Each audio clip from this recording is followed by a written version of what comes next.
Aujourd'hui, je vais te raconter l'histoire d'un chevalier des temps modernes. Un homme qui a été laissé pour mort mais qui revient en tant que justicier. Je veux bien sûr parler de Michael Knight, le pilote de la célèbre voiture K2000. Mais commençons par le commencement puisque déjà Michael Knight n'est pas son véritable nom. En effet, puisqu'il est né sous le nom de Michael Arthur Long dans une famille de classe ouvrière, et ce dernier détail n'a absolument aucune importance, mais bon, je te le donne quand même, ça me fait plaisir. Par contre, ce qui est intéressant à savoir, c'est qu'il s'est engagé dans l'armée quand il a eu une vingtaine d'années et qu'il a atterri en pleine guerre du Vietnam en tant que béret vert dans le contre-espionnage. Il y sera même capturé et recevra une blessure à la tête qui lui vaudra une plaque en métal dans le crâne. Bon, toujours est-il qu'après 3 ans passés là-bas, il finit par rentrer à Los Angeles où il rejoint les forces de police et grimpera les échelons jusqu'à devenir lieutenant une dizaine d'années plus tard. Et là tu te dis toujours pas de K2000 et en vrai toujours pas de Michael Knight. Alors t'inquiète pas, on va justement arriver au moment où sa vie a complètement changé. En effet, une nuit, tandis qu'il était en mission d'infiltration, il se fait trahir et emmener dans le désert où il reçoit une balle dans la tête. Mais rappelle-toi, il a une plaque dans le crâne depuis la guerre du Vietnam et c'est ça qui va lui sauver la vie. Tandis qu'il est défiguré et laissé pour mort, il est pris en charge par un certain Wilton Knight, un vieux milliardaire fondateur de la Knight Industries. Ce dernier décide de sauver Michael et de lui donner un nouveau visage grâce à la chirurgie reconstructive.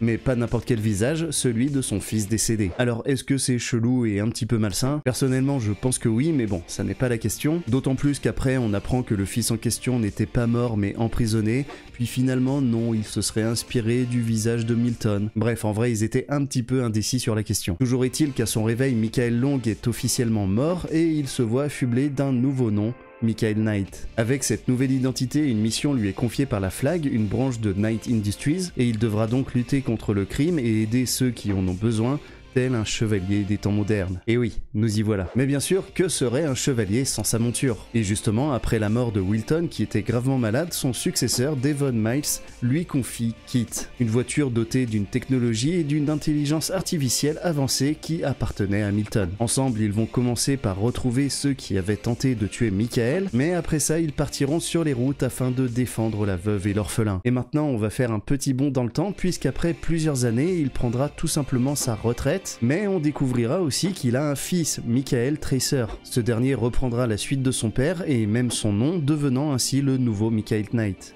Allez, sur ce, merci infiniment de m'avoir écouté, c'était très cool de retracer l'histoire de ce personnage culte du petit écran. En tout cas, je te dis à très vite et d'ici là, prends bien soin de toi.